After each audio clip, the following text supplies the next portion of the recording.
The following is a hockey podcast out of Vancouver and Surrey, British Columbia. It'll only consist of a lot of puck talk and even more BS, or in actual words, banter and satire. Enjoy, and as always, go Canucks go.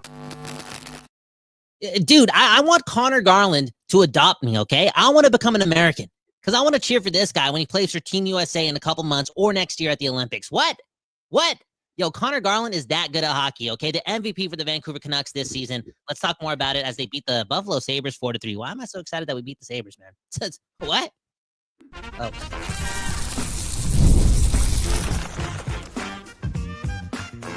You're Locked On Canucks, your daily podcast on the Vancouver Canucks, part of the Locked On Podcast Network, your team every day.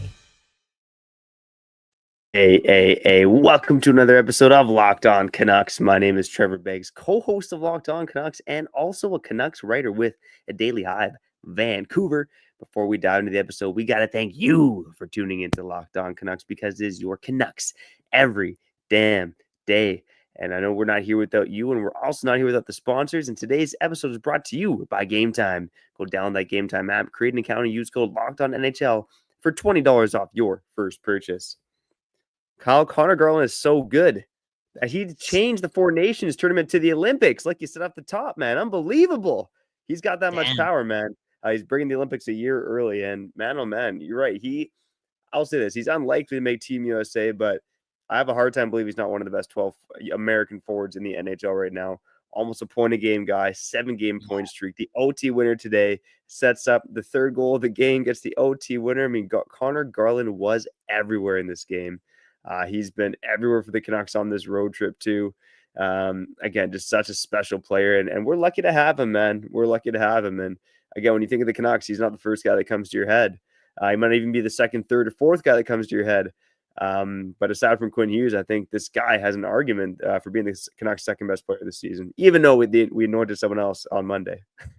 Or it could be Kevin Lankinen, right? Like it's different people stepping up because this team just needs it because they're such a fascinating team. So at times, such a broken team too, but then such a gutsy team. And you know, more specifically to today's game, right? They blow a 2-goal lead in the third period. And how do they react? You know, they take a penalty. They killed the penalty pretty cleanly too. I mean, Lankinen did his thing. Don't get me wrong, but that's gutsy. You know what I'm saying? Even though I was pissed that they blew the 2-goal lead, I just enjoyed how they locked it down in the last 5 minutes. And speaking of locking it down, they did not give the Buffalo Sabres the puck in overtime.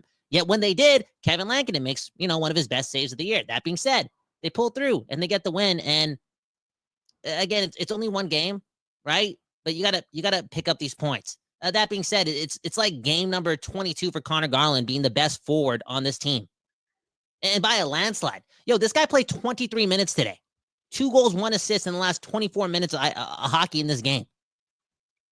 Before that, when the Canucks only had like 9 shots in the first 32 minutes of this game, who was the best forward by a landslide? It was Conor Garland, the smallest guy in the room. Dude, size does not matter. Tell your girl. Well, I'll tell my girl again, size don't matter. All right? It's about the motion. It's about the ocean. And Conor Garland is the ocean right now. He is doing everything. He's so unorthodox. And I want to have a serious conversation before we talk about the game specifically. Let us know in the comments. Let us know in the live chat. A lot of West Coast bias here, I know. But Conor Garland, man, in a best-on-best tournament, the way he's going right now, I think he's needed for Team USA because he is so different. He is so different. He plays the game like in a different level because the amount of skill he has, the amount of tenacity he has, also a pretty good penalty killer as well. Man, oh man, 21 points in 22 games. Conor Garland, wow. You know, when I talk about the Vancouver Canucks and having their ceiling raised, I know it's looked weird at times this year, but when I talk about the ceiling being raised, not just the floor, because Conor Garland is way better than you think, it's moments like today that prove that point. I'm glad you brought up the penalty killing as well, Kyle, because this is something that Conor Garland has not done in Vancouver or really throughout his NHL career, is be a penalty killer. And, you know, he was out there in some big situations. He doesn't look out of place on the penalty kill. I mean, the guy, I don't know if there's a player, certainly on this Canucks team, but in this NHL who plays with more heart than Conor Garland. And might I remind you, he is statistically the smallest forward in the NHL in terms of height and weight. What? The dude plays Are you serious? Yeah, he is. Yeah, coming into the season, there was I don't know. There's been like other guys like tweeners like Matthew Phillips and whatnot, or 5'7", 145. But Conor Garland coming into this season, according to The Athletic, was the smallest forward in the NHL, and here he is arguably the most impactful forward on the Vancouver Canucks and one of the most impactful forwards in the entire NHL. And Yeah. I'm trying to think of what impressed me most about Garland. I mean, obviously the play in today's game that stood out to me was the OT winner in the crease on his ass, and he backhanded it through his legs to score. I mean, No, he's so funny. What was that? He's such a funny player. Like, again, look at what he did in the last 24 minutes. Just watch the third period onwards, okay? He scores that. He's on his knee. He deflects a great pass by Brock Besser on the power play, gives the Canucks the lead. And then look at how he gets that. Does he get that assist on Pius Suter's goal? He does. He blocks that shot like he's Dominic Hasek at the point shot. The puck goes right to Pius Suter, and Pius Suter scores a goal. He points right back at Conor Garland. Like, who blocks a shot like that? This guy, he's having so much fun playing the game. His confidence is at an all-time high. And again, his confidence is allowing him to just do things that nobody else can do. And again, I'm just seeing an outlier type of player. Then you describe how he scores the overtime winner. And I'm just entertained. Like, what an exciting player. Honestly, a pretty exciting viewing of hockey during the last 35 minutes of this game. A lot of back and forth stuff. Did not like how the Canucks started this game. Kind of seemed a little slow. Again, 9 shots in the first 35 minutes. I know you're missing pieces. That's not good enough. But, at the end of the day, gutsy effort. Again, my emotions were all over the place, but touch on that. Touch on how the Canucks blew the 2-goal lead and tightened things up. Like that shows me something really positive in this team. I know they blew the 2-goal lead, but just look at that detail. When there's 5 minutes left in the game, the Canucks didn't crumble. Yeah, I mean, that's the bar. The Canucks didn't crumble against the Buffalo Sabres. Look, I mean, Buffalo has been on a bit of a hot streak lately, but at the end of the day, this is a Buffalo Sabres team that is, I would say mediocre at best. Is that fair to say? Mm-hmm. But yeah, the Canucks did show some resolve. I will say, Colin, and it's funny. Sometimes I feel when I'm positive, you're negative. When you're negative, I'm positive. We're like a goddamn battery or an electrical circuit, man. But I didn't like the Canucks for most of this game, to be completely honest with you. And sure, they 100%. showed some resolve at the end. But I mean, even when the game was tied, I mean, was there not a big scramble in the crease that almost results in the goal? Lankin had to make a couple big saves. They dominated most of overtime, but the Sabres had the best chance before the Canucks scored. This was certainly a game that could have gone either way. And for me, I mean, it's not just me. Lankinen was the difference in this game tonight. Without Kevin Lankinen in net, like if Archer Shilovs is playing this game, based on his current form, the Canucks are losing 7-3, right? Yeah, and again, Kevin Lankinen, look at the save he made on Tage Thompson in overtime. I wonder how we're feeling after that, right? It's a game of inches. Again, speaking of inches, Conor Garland, the smallest guy in the league, inches. You don't need the inches, okay, people? If you listen to this, you don't need the inches. You just need the confidence. That's all it is. Do it your own way, okay? Also, Kevin Lankinen makes a huge save off of what's his name, like Paterka? One of those guys, yeah. one of these Sabres wingers. He goes crease to crease, side to side, just doing his thing in the third period. Again, big saves. He just, for the most part this season, outside of maybe like 3 to 4 starts, Kevin Lankinen has looked really, really elite. And Trevor, it's quite obvious, man. Until this team fixes their defense, their goaltending is going to have to be the glue for this team. Like hold them into games, like keep games at a reach. And it just makes, I guess, my heart a little bit more warm knowing that Demko's going to come back soon, because you might have 2 of those guys game in and game out that give you just the best chance to win when it comes to net minding in those 60 minutes of hockey that's about to approach. Yeah, I mean, it's interesting because we've talked about it before, how Canucks, statistically, their defense seems to be better than people think, and the goaltending maybe not as good as people think, but man, oh man, Kevin Lankinen has been such a savior for this team, right? It's just it's hard to, I'm scared to think about where this team would be if Kevin Lankinen wasn't here right now. I mean, there was obviously a time before the Canucks had him where we're thinking of rolling into the season with Archer Shilovs and that stud Yuri Patera. And yeah, if the Canucks are in that position, maybe they're closer to Ottawa Senators than they are than where they are right now, which is a wild card spot. So, well, dude, on that note, isn't that crazy how Kevin Lankinen's playing better hockey than Linus Ullmark, or what? Not Linus, is it Linus Ullmark? Yeah, that's how you pronounce it. Right? Like it's crazy, like the goaltending acquisition and like how random it can be. And yeah, Trevor, it's probably easy to see like where the Canucks would be without Lankinen if you look at your fancy stats and look at the win-o-meter, right? Like who deserved to win these games? Like you go through the first 22 games. Like I wouldn't be surprised if the Canucks have only deserved to win 44% of these games, 40% of these games. Kevin Lankinen has just been an absolute stud. Let's talk about the defense in front of him though. Like did anyone stand out for you? Because again, 30 plus shots again. Some chaotic moments. Lankinen made a lot of people look good, but I did like the gutsy efforts coming from Susie. Even Myers, I think he heard some of my rants from yesterday. Even uploaded a short. Just again, if Tyler Myers ever sees me in a hallway, dude, he's snapping me in half. Okay. That being said, I like the guts, and also Susie played a pretty decent game today. It was way better than what he looked like against Pittsburgh. Yeah. Yeah, and again, here's you going positive and me going negative. But one of my big takeaways was, again, it's the first time we've seen Vincent Desharnais in a bit of time, and man, oh man, is that guy not very good at hockey. Yeah, I mean, the only thing I think he's good at is being tall, and I felt like he was dragging Eric Branstrom down tonight, and Noah Juleson as well. I see them as almost the exact same player. They are both so hard to trust when the puck is on their stick. For Noah Juleson, we've seen that for a year plus, although he's brought some better things on the physical side, the skating side, the penalty killing side. But both those guys are so bad with the puck on their sticks, and their lack of ability to get it out of their own end, to me, is a big reason why the Canucks are struggling in terms of shots on goal, because the team is just not able to move the puck up the ice when either Desharnais or Juleson is out there. But I would agree with you, Kyle. I think Branstrom got dragged down by Desharnais. Susie, I think, has had he did an okay job propping up Juleson tonight, and Tyler Myers certainly riding Quinn Hughes' coattails. In terms of puck possession, I mean, the Canucks always dominate possession with Quinn Hughes on the ice. Quinn Hughes' shot attempt differential in this one, 59.4%. Only him, Myers, and Brock Besser were above 50%, which shows you, again, the power of Quinn Hughes propping up Tyler Myers, and I guess Brock Besser with not a bad game himself there. Yo, Trevor, like this weekend, do your research. You got to spend time with your kids, do your thing, but you should literally come up with an article on Monday and Tuesday. Maybe after the Canucks win on Sunday, just it's just obvious. Quinn Hughes is the MVP of the league, like such an important player, dictates play. The Canucks are just twice the team when he's on the ice. And pretty much everyone behind him is like a number 5, number 6, a number 7, or a number 8 defenseman. And that's ridiculous. And again, we don't know when Hronik's coming back. Like, it's going to look like this for a while until the Canucks make a trade. And, you mentioned Vincent Desharnais earlier. We didn't really talk about this during the week when we're trying to find more cap space. And, now we're forced to make a trade, and the math doesn't make sense when it comes to the money and all this jazz. If we trade Höglander, it's only $1 million, blah, blah, blah. Dude, I'm telling you, when the Vancouver Canucks choose to bring someone in, they are waiving Vincent Desharnais. This science project, it's going to take place in Abbotsford for the remainder of the season when that trade gets made, because the dude just holds teams back, bro. He's not good. He's not good. He needs a lot of work, and the NHL isn't the place where I would say you develop a guy like this.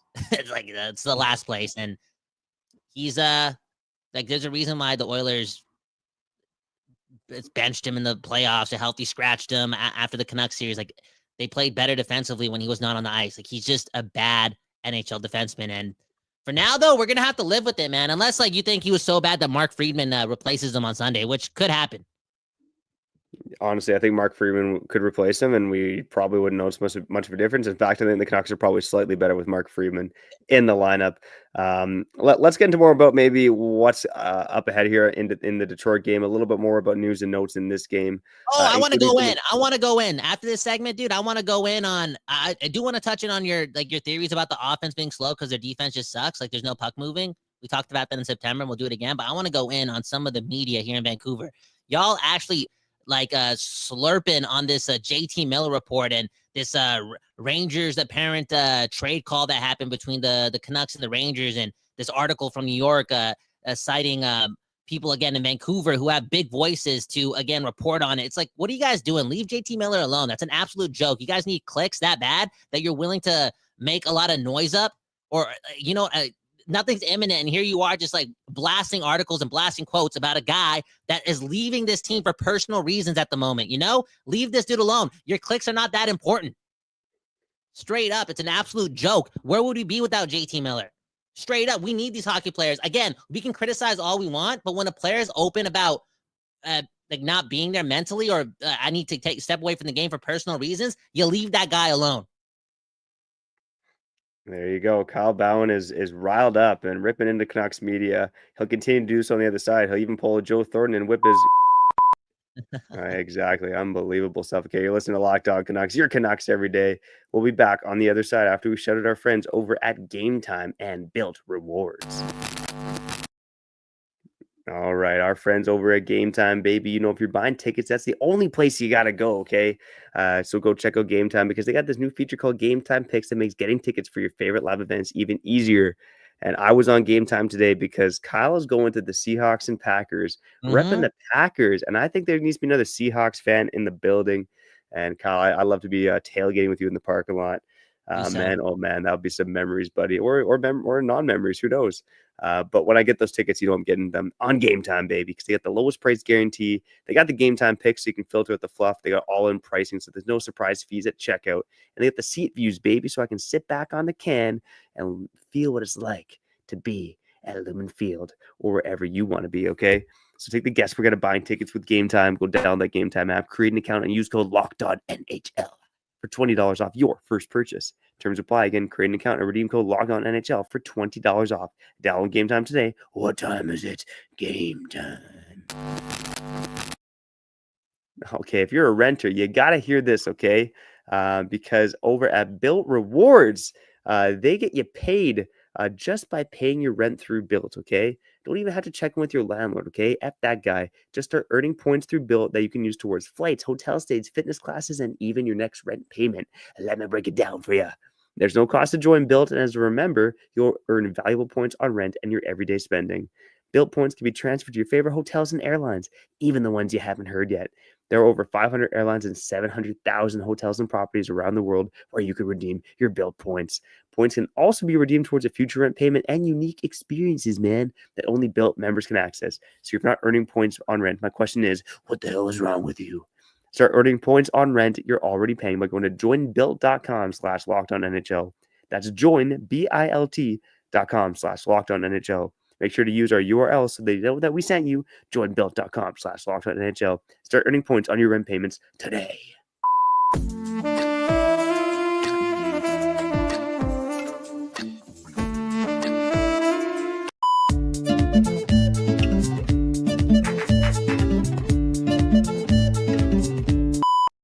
Okay, we back doing this, talking about your Vancouver Canucks a couple minutes after they just beat the Buffalo Sabres, our cousins, the Buffalo Sabres. Man, oh man. Hey, show them that shirt you're wearing too, man. What shirt you wearing there?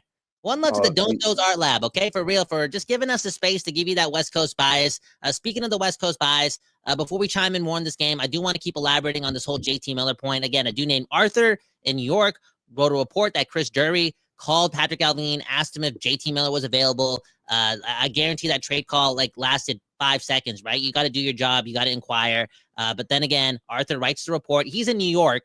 And then a couple people here, like Canucks Army, Donnie, they talk about it on their airwaves. They write an article. I'm pretty sure Daily Hive did it too. Sorry, Trevor Beggs, got to call Daily Hive out here. But again, there's no sauce. There's no substance there. All there is a call.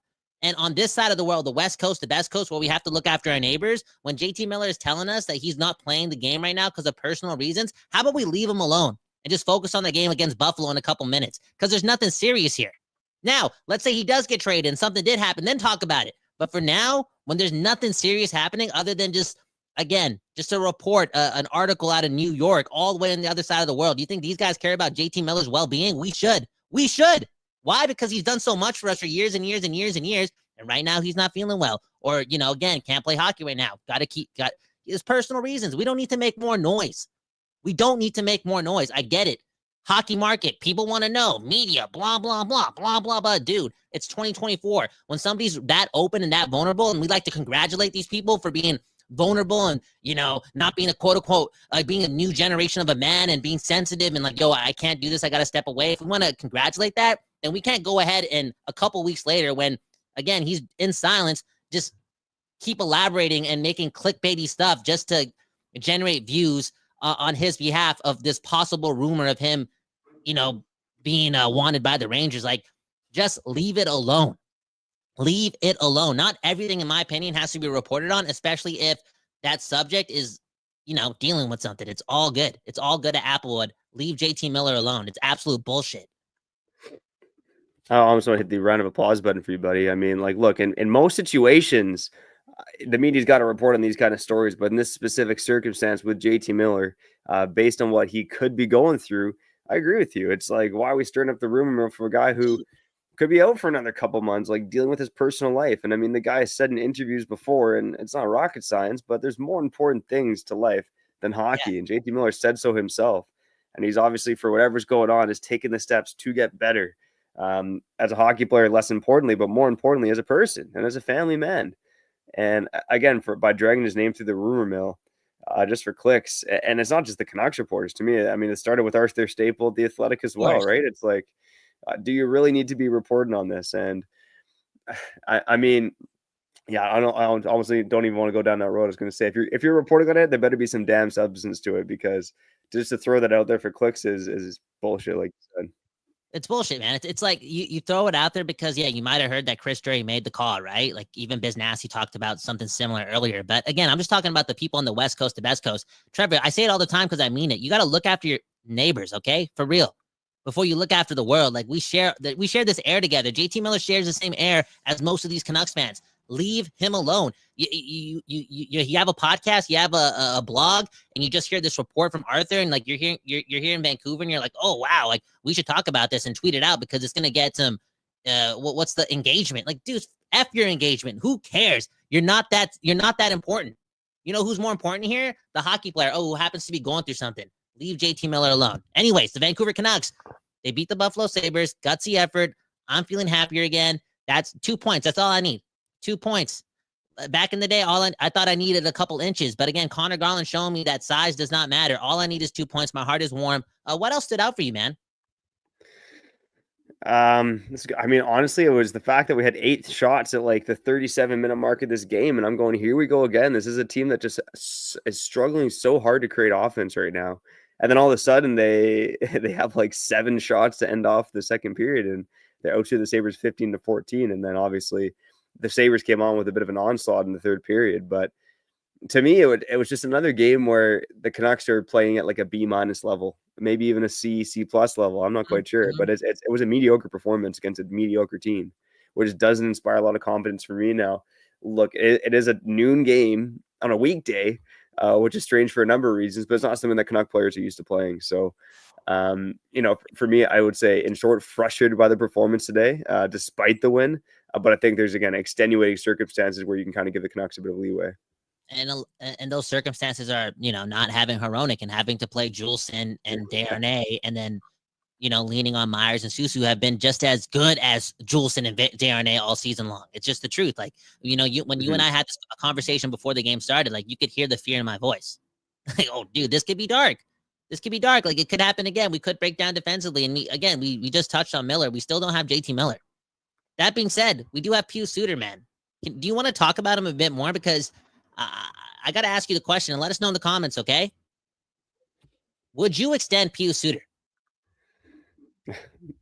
At what contract? Well, talk about it. Here's the thing. Okay, let's put it this way. I mean, to me, the priority is getting a bona fide top 4 defenseman. That's a bigger priority than Pius Suter. I mean, look, Pius Suter's a nice piece, but this team needs to have a better defense, even when Hronek's back. So if there's room for Pius Suter, I'm all for bringing him on, especially if the cap goes up. And I kind of look at it this way. Nils Höglander is a likely trade target at this point. I think that's not just us speculating. That just it makes sense for a number of levels. If you trade Höglander, who's making $3 million next season, could you not replace Höglander's salary with Pius Suter, who, again, is an incredibly versatile player? Power play, penalty kill, can play up and down your lineup. He gives you a lot. So I would say short answer is yes. I'd be interested in bringing Pius Suter back. We just can't be this team's biggest priority. Much like Tyler Myers was way too big of a priority last offseason.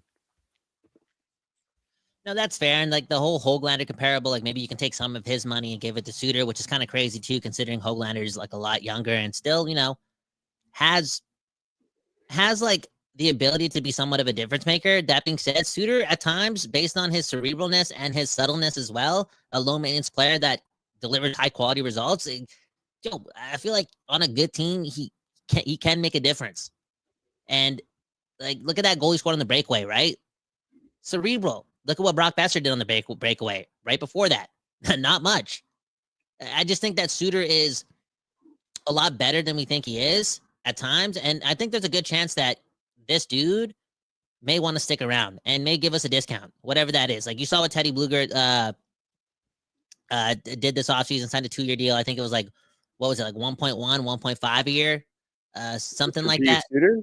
Oh no, for Teddy Bluger. Like what when he extended 1.9 million, I believe. 1.9. I'm sorry, I got the math wrong there. I wonder if Pius 1.8? Suter's down to go. I wonder if Pius Suter's down for like 2 years or 3 years at like 2 million per. Who knows? Who knows? Anyways, Pius Suter, congratulations. He got to what? How many goals does this guy have? 7 or 8? Just 8. again, He leads the Canucks in goals right now.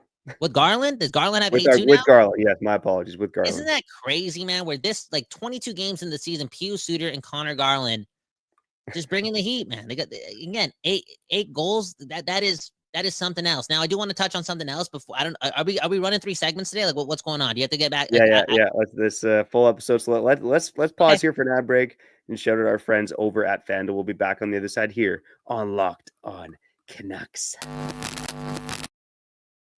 All right, shout out to FanDuel. If you're on FanDuel, make sure you're always betting on the Seahawks over the Packers. No, okay, I'm just kidding. But whatever you're betting on, make sure you do so on FanDuel because they are America's #1 sports book. Because right now, new customers can bet $5 and get $150 in bonus bets if you win. The FanDuel Sportsbook app gives you everything you need to place live bets on the NFL all in one place. So when you get a hunt in the middle of the game, you can check out the latest stats, view live play-by-play, and so much more on the same page where you place your bets. Just visit FanDuel.com to join today. You can start with $150 in bonus bets if you win your first $5 bet. That's FanDuel.com. Never trust a fart. What? Never waste a hunch and make every moment more with FanDuel, official sportsbook partner of the NFL.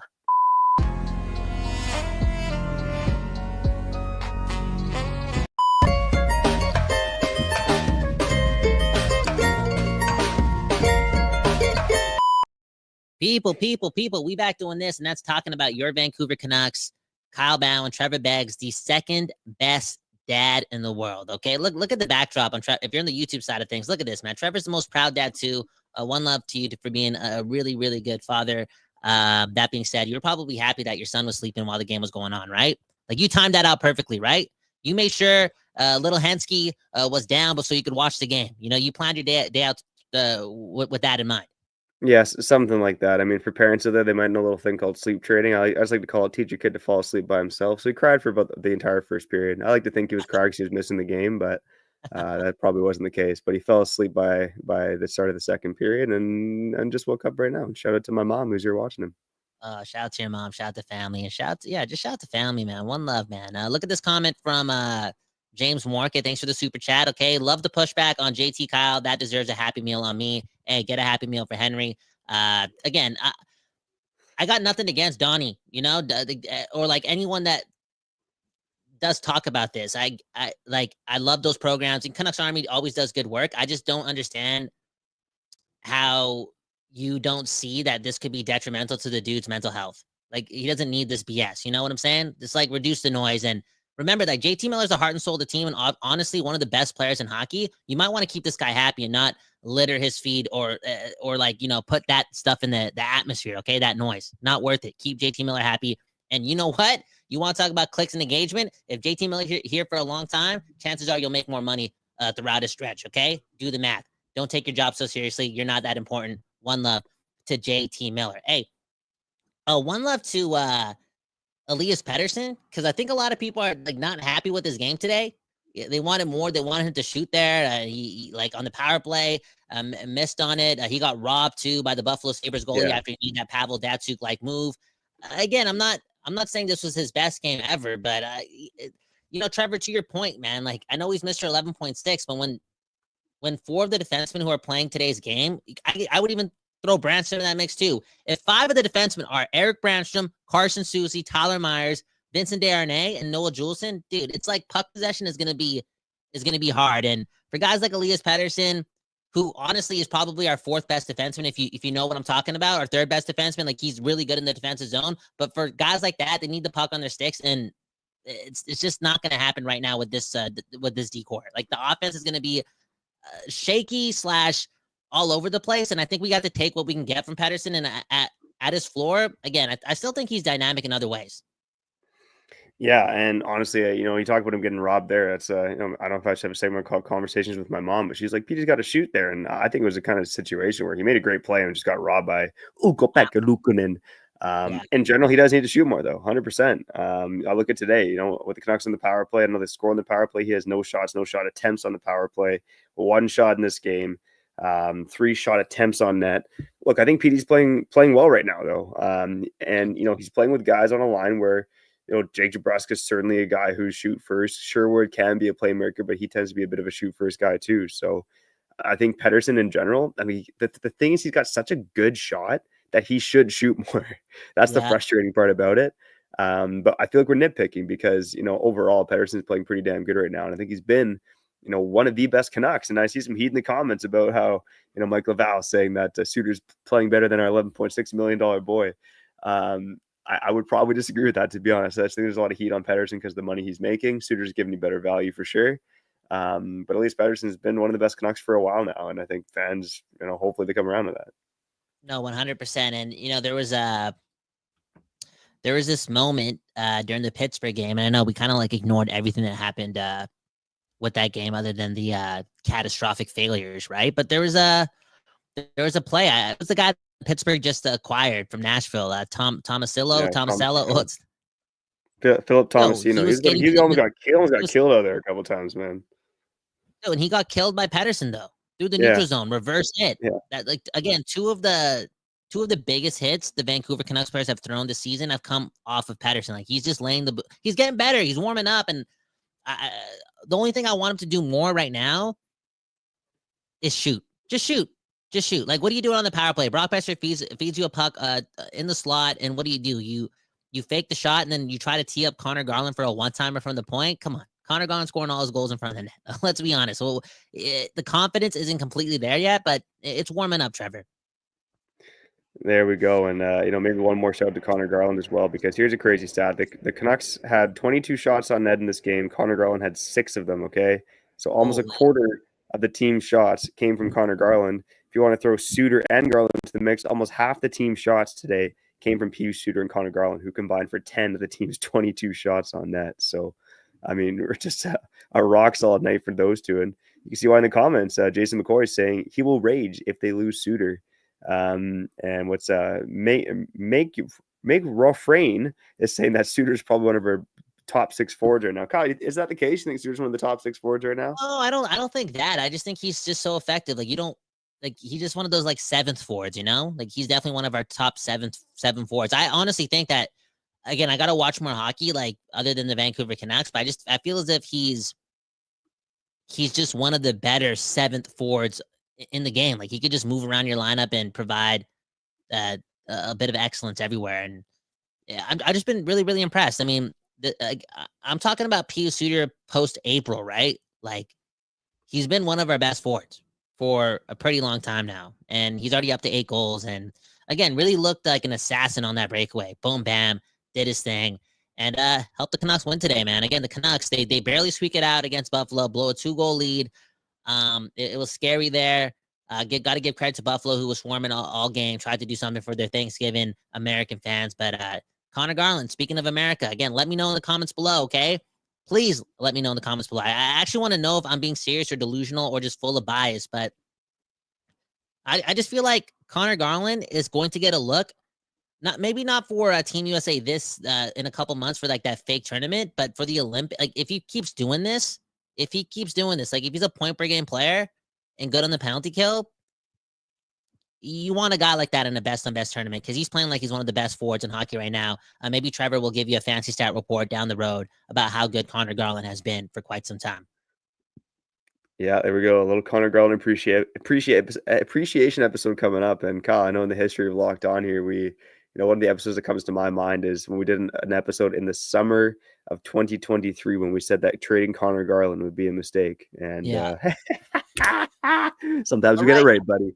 That's why you got to tune into Locked On Canucks, okay? The everydayers know that. The occasional listeners, they should know that. And if you're a first-time listener, now you know that as well. But we got to get out of here. Kyle, anything to say to the people before we go? I think you were on fire today, man. I liked it. Dude, man. Again, I've been all over the place with the Canucks this week. I've been emotional. I've been down. And again, that JT Miller news got to me. And again, I'm gonna a little bit of recency bias. I really liked what the Canucks did in the last 5 minutes of that game. Okay, when they blew that 2-goal lead, I just really respect the fact that they were able to kill a penalty and get the job done in overtime. The other thing I got to say is hit the like button, okay? If you got this far in the video and you enjoyed the episode and you understand now that Beggsy and I, we're Team Canucks. We ain't Team Clicks. We ain't Team Engagement. We don't care how many people watch us or listen to us. We just talking about the team because we know we're nowhere without the team. And nowhere without you and you and you and you and you and you. So hit the like button, see what happens. Trevor Beggs and I, we want to go to a Nelly Furtado concert. Every like helps us. Now we're trying to get Trevor Beggs to come tailgating with me in a couple of weeks. So if you hit the like button, it does help us out. One love to you and you. Beggsy, sign us out. All right, we'll be back on another episode of Locked On Canucks. As Kyle said, if you like what we're doing, go subscribe and like this video on YouTube. And on the podcast side, oh baby, go follow us and leave a 5-star review. Kyle, you might be solo for the postcast on Sunday. I got a work event on a Sunday. What the hell? At 9. Unbelievable stuff. So, but again, I'll be back on Monday, and we got you covered here on Locked On Canucks for all the games, all the analysis, all the rumors, and all the hot takes. Again, we're just fans, baby. And we'll always be diehard Canucks fans. So follow us along for the ride. For now, we got to get out of here. I'm Trevor Beggs. That guy's Kyle Bowen, and you've been listening to Locked On Canucks. Peace, peace, peace, peace, peace, peace, peace, peace, peace, peace, peace, peace, peace.